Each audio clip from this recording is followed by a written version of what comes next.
Notably, Emperor Hirohito escaped prosecution entirely.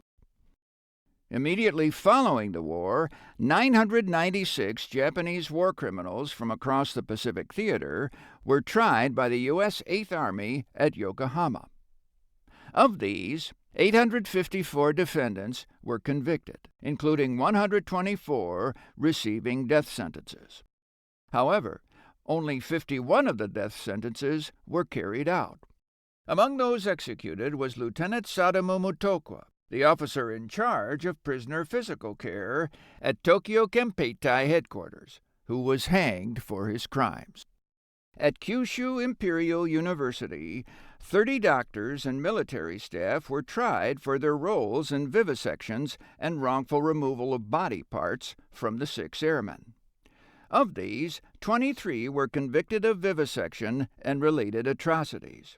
Lieutenant General Isamu Yokoyama, who commanded the medical experiments, along with 2 military officers and 3 doctors, were initially sentenced to death, but later reprieved.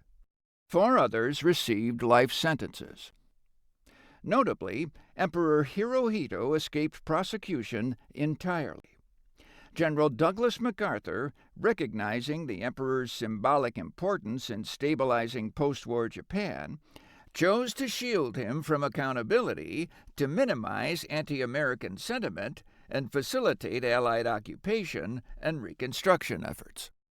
However, in 1949, President Harry Truman abruptly ended the war crimes trials, prioritizing Japan as a strategic ally against the spread of communism in Asia at the onset of the Cold War.